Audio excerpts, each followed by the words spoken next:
Hi friends, thanks for stopping by. This is Vinit Mani right here and you are watching ONS Study Circle.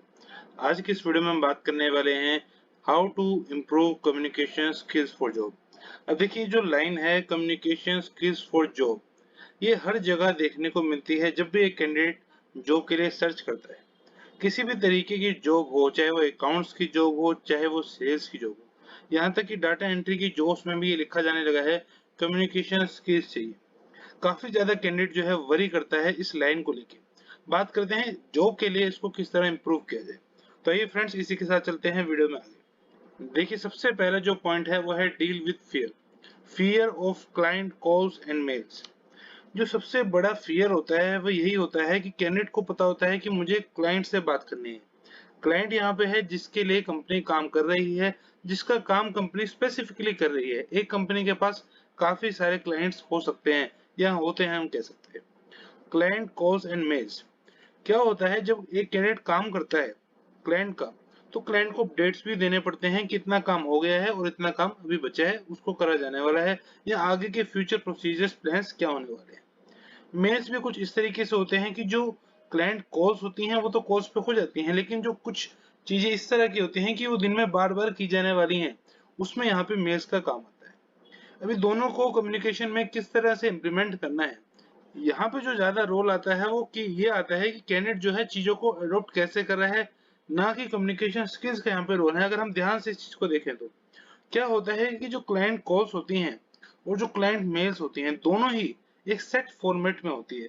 For example अगर मान लीजिए candidate accounts payable का काम कर रहा है, क्लाइंट से बात करनी है, तो क्लाइंट सीधा पूछता है कितने केस आए, सीधा नंबर बताना है, कितने रह गए, सीधा नंबर बताना है।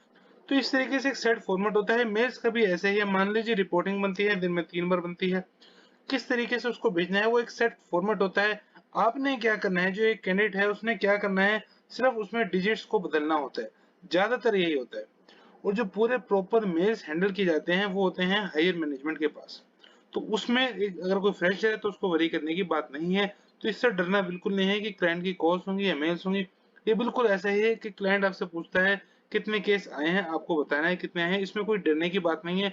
फुल यहाँ पे इंग्लिश टेस्टिंग नहीं होती, क्योंकि काम करना एक अलग चीज होती है और काम करना आना, उसको जज करना एक अलग चीज होती है। इंटरव्यू में काफी बार इंग्लिश के क्वेश्चंस पूछे जाते हैं, लेकिन एक्चुअल में जब कैंडिडेट काम करता है तो इंग्लिश की ज्यादा बातें वहां पे नहीं आती। इंग्लिश की इतनी रिक्वायरमेंट भी नहीं होती, एक सेट फॉर्मेट में काम होता है और उसी फॉर्मेट में काम चलता रहता है। बात करते हैं वीडियो में आगे। अब फ्रेंड्स ये सबसे बड़ी चिंता है जो कैंडिडेट को सताती है, ग्रामर इश्यू। काफी बार आपने देखा होगा कि काफी सारे कैंडिडेट्स जो हैं जो जॉब ढूंढ रहे हैं, ग्रामर लर्न करने में लग जाते हैं, ग्रामर मिस्टेक्स नहीं करना चाहते। लेकिन देखिए अगर हम हिंदी की बात करें तो हिंदी में भी जब हम बोलते हैं तो कुछ मिस्टेक्स होती हैं, या एक ही लाइन को काफी लोग अलग अलग तरीके से बोलते हैं। ऐसे ही अगर आप ध्यान से सुने, जो नेटिव स्पीकर्स होते हैं इंग्लिश के, वो भी ग्रामेटिकल एरर्स करते हैं। काफी सारे लोग ग्रामेटिकल एरर्स करते हैं, लेकिन जो एक कैंडिडेट है जब वो जॉब के लिए जाता है तो वो पूरा कोशिश करता है कि ग्रामर में उसकी एक्यूरेसी 100% हो, और इसको अचीव करना मुश्किल होता है। ये जो चीज है ये टेंशन को बढ़ाती है, क्योंकि ग्रामर जो है वो एक छोटी चीज नहीं है, वो एक डेस्टिनेशन नहीं है, वो एक जर्नी है। काफी लंबी होती है ये। ग्रामर 100% एक्यूरेट किसी की भी नहीं हो सकती। कोई भी एक पर्सन डिक्शनरी नहीं बन सकता अगर हम बात करें वोकेबलरी की। तो ग्रामर में मिस्टेक्स तो होती हैं, मिस्टेक से ही एक पर्सन सीखता है। तो मिस्टेक से आपको डरना नहीं है। हाँ, कुछ सिली मिस्टेक्स आपको अवॉइड जरूर करनी है। उसके लिए आप हमारी वीडियोस आने वाली देख सकते हैं, जैसे कि टेंसेस के लिए, और हमने डाली भी है। तो इस तरीके से जो सिली मिस्टेक्स हैं, जैसे आई के साथ क्या लगाना है वो आपको पता जरूर होना चाहिए, लेकिन पूरी प्रॉपर ग्रामर आपको आई है, बिल्कुल भी 100% एक्यूरेसी हो, बिल्कुल भी 1% भी अगर आप रूम नहीं दे रहे हैं रस को, तो वो भी गलत है, क्योंकि ग्रामर मिस्टेक्स नेटिव स्पीकर्स भी करते हैं। टेंशन क्रिएट कब होती है, क्योंकि कैंडिडेट को नहीं पता कि आगे आने वाला एटमोसफेयर कैसे है। वो सोचता है कि आगे तो इंग्लिश में सब चीजें 100% ही होनी चाहिए, लेकिन ऐसा होता नहीं एक्चुअली। अगर आप किसी भी एक्सपीरियंस पर्सन से पूछेंगे तो आपको इस चीज का बता देगा। बात करते हैं फ्रेंड्स वीडियो में आगे। अब ये जो क्वेश्चन है हु इज अनकंफर्टेबल, ये बहुत जरूरी है आपको समझना। देखिए जो स्कूल टाइम था, जो कॉलेज टाइम था, वो एक डिफरेंट टाइम था। अब यहाँ पे जो है फ्रेंड्स जो आपके हैं, वही एक तरीके से हम देखें तो आपके कंपिटिटर्स भी होने वाले हैं। काफी बार देखा जाता है जो ट्रू फ्रेंड्स नहीं है, यहाँ पे हम बात कर रहे हैं जो ट्रू फ्रेंड्स नहीं है, वो अगर एक कोई कैंडिडेट इंग्लिश में अच्छा होने लगता है, उसको अनकंफर्टेबल फील कराते हैं। उसको काफी टोंट किए जाते हैं। इस तरीके की बातें ऑर्गेनाइजेशन में होती है। तो आपको ये देखना है कि अनकंफर्टेबल कौन है, क्योंकि अगर आप अच्छा कर रहे हैं तो ये आपको एक एज जरूर दिलवाएगा। इसलिए आपको अनकंफर्टेबल नहीं होना, क्योंकि आपको पता है इंग्लिश में अगर आप ग्रो कर रहे हैं तो दूसरे कैंडिडेट आपको डिस्करेज कर सकते हैं, लेकिन आपको ये चीज ध्यान रखनी है कि कॉर्पोरेट लाइफ है, स्कूल लाइफ या कॉलेज लाइफ नहीं है। बात करते हैं फ्रेंड्स वीडियो में आगे। और फ्रेंड्स अगला पॉइंट आता है importance of skills, side skills. देखिए गलती क्या होती है, एक कैंडिडेट का इंटरव्यू होता है और वो देखता है लिखा होता है generally very good communication skills required. अब यहाँ पे वेरी गुड लगा दिया जाता है, कोई कंपनी एक्सेंट लगा देती है, कोई कंपनी कुछ लगा देती है। अब कैंडिडेट डर जाता है, वो कहता है मेरी कम्युनिकेशन स्किल तो एक्सीलेंट है ही नहीं। एक्सीलेंट तो उनकी भी नहीं है जो ये मांग रहे हैं, एक्सीलेंट किसी की भी नहीं होती। लेकिन आपको ये ध्यान नहीं जाता कि जो कैंडिडेट है वो सारा का सारा जो फोकस है वो कम्युनिकेशन स्किल्स में कर देता है। अब देखिए एक कैंडिडेट है, उसकी कम्युनिकेशन स्किल्स मान लीजिए दूसरे कैंडिडेट से 10% ज्यादा अच्छी है, लेकिन उसकी टाइपिंग अच्छी नहीं है, उसको एक्सेल नहीं आता, उसको टैली भी नहीं आता। कम्युनिकेशन बेशक उसके 10% ज्यादा अच्छी है। दूसरा एक कैंडिडेट है, उसकी कम्युनिकेशन 10% कम है, लेकिन उसकी टाइपिंग स्पीड काफी अच्छी है, एक्सेल उसको अच्छे से आता है। कंपनी किसको प्रेफर करेगी? मान लीजिए आप इंटरव्यू ले रहे हैं तो आप किसको प्रेफर करेंगे? क्योंकि अंदर ही अंदर इंटरव्यूअर को पता है कि इंग्लिश का रोल उतना नहीं है। वो एक एक क्राइटेरिया होता है कंपनी का, एक तरीका होता है, एक प्रोसीजर होता है कि कंपनी लिखती है कि हमें ये चाहिए। लेकिन जो टाइपिंग स्पीड है, मेल लिखना है, टाइपिंग स्पीड एसेंशियल है, चाहिए ही चाहिए। उसका यूज डेली बेसिस पे होने वाला है। एक्सेल है तो उसका यूज भी डेली बेसिस पे होने वाला है। वहीं कम्युनिकेशन तो एक सेट फॉर्मेट है। एक अच्छा जिसके 10% अच्छे हैं स्किल्स, वो भी वही केस लिखेगा। मान लीजिए एक दिन में 1000 आते हैं तो 1000 लिखेगा। जिसके 10% कम अच्छे हैं वो भी 1000 ही लिखेगा। यहाँ पे क्योंकि सेट फॉर्मेट है, उसके जो अच्छे 10% स्किल्स हैं हो सकता है वो जज भी ना हो पाए, क्योंकि उसकी रिक्वायरमेंट इतनी नहीं है। रिक्वायरमेंट है लेकिन इतनी जल्दी उसको जज नहीं किया जाता है, क्योंकि वो एक सेट फॉर्मेट में काम करना होता है। बात करते हैं फ्रेंड्स इसी में आगे कि आपको साइड स्किल्स अपने अच्छे करने हैं, उस पर फोकस ज्यादा करना है। सारा फोकस अपना डाइवर्ट नहीं करना कम्युनिकेशन स्किल्स पे। बात करते हैं वीडियो में आगे। अब देखिए फ्रेंड्स ये आती है एक चीज, selection of words, use common words. Specially इसको पढ़ें, यूज कॉमन वर्ड्स।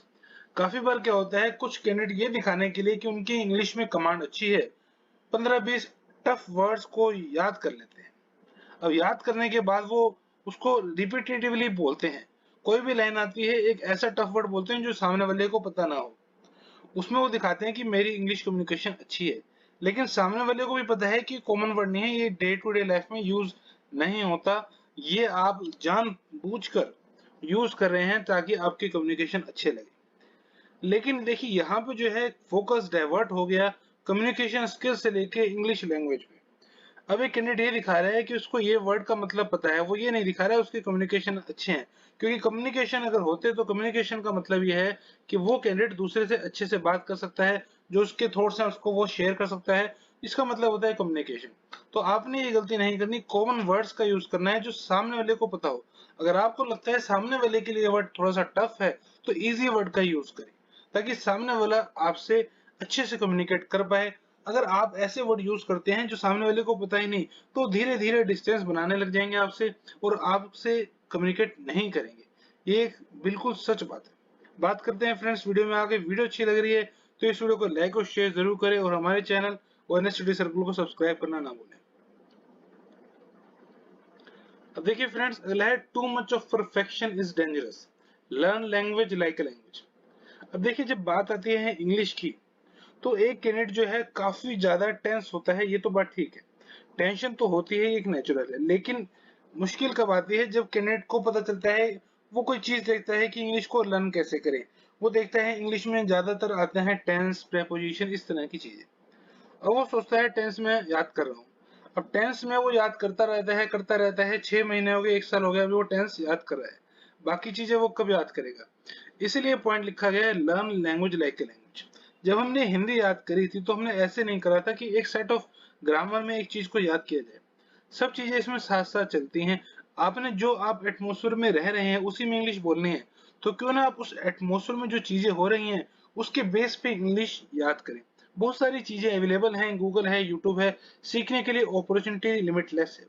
तो जो भी आपके पास एटमोसफेयर है या जिस एटमोसफेयर में आपने यूज करना है अपनी कम्युनिकेशन स्किल्स, उसको आप याद करते जाएं कि उस एटमॉस्फेयर में जो जो बातें हो रही हैं उसमें क्या क्या चीजें यूज हो रही हैं वो आप याद करें। इससे क्या होगा, जिस भी एटमॉस्फेयर में आप रहेंगे वो चीजें आपको आती जाएंगी और ज्यादा एटमॉस्फेयर एक पर्सन के चेंज नहीं होते। इसी तरीके से एक पर्सन ग्रो करता है। 100% परफेक्शन लेके एक चीज में दूसरी चीज में जाना बहुत मुश्किल है, एक ही चीज में कैंडिडेट अटक के रह जाता है। यही एक रीजन है, काफी सारे कैंडिडेट कोशिश करते हैं इंग्लिश के लिए लेकिन अचीव नहीं कर पाते हैं अच्छे कम्युनिकेशन। बात करते हैं फ्रेंड्स वीडियो में आगे। अगला है friends, everything matters, attention to small points. अब देखिए, अच्छे जो कम्युनिकेशन स्किल्स हैं, बात तो होती है कम्युनिकेशन की, लेकिन कैंडिडेट का फोकस हमेशा रहता है इंग्लिश पर। ऐसा क्यों है? अच्छा, अगर हम बात करें कि एक कैंडिडेट है उसके हिंदी में अच्छे होने चाहिए कम्युनिकेशन स्किल्स, तो शायद कोई ये भी ना बता पाए कि उसको क्या क्या याद करना है हिंदी में अच्छे कम्युनिकेशन बनाने के लिए। क्या हिंदी में कम्युनिकेट नहीं किया जा सकता? बिल्कुल किया जा सकता है, लेकिन इंग्लिश लैंग्वेज है वो इतनी कैंडिडेट को नहीं आती होती, तो इसलिए सारा फोकस वो इंग्लिश पे शिफ्ट कर देता है और जो स्मॉल पॉइंट्स है उस पर फोकस नहीं करता। फॉर एग्जांपल यहाँ पे बात की जा रही है, अब एक कैंडिडेट ईमेल लिख रहा है, उसका सारा फोकस है इंग्लिश लैंग्वेज पर, लेकिन वो छोटे छोटे पॉइंट्स को नोटिस नहीं कर रहा। कहाँ फुल स्टॉप लगाना है, कहाँ कोमा लगाना है, कौन सा वर्ड स्मॉल लेटर में लिखना है, क्या उनको रेड लेटर में लिखना है कि नहीं। ज्यादातर रेड लाइट में एरर लिखी जाती है या कोई वार्निंग है वो लिखी जाती है। तो ये जो स्मॉल पॉइंट्स है इसको देखना बहुत ही जरूरी है। तो फ्रेंड्स, ये थी वीडियो आज की, how to improve communication skills for job. Thank you so much for your time.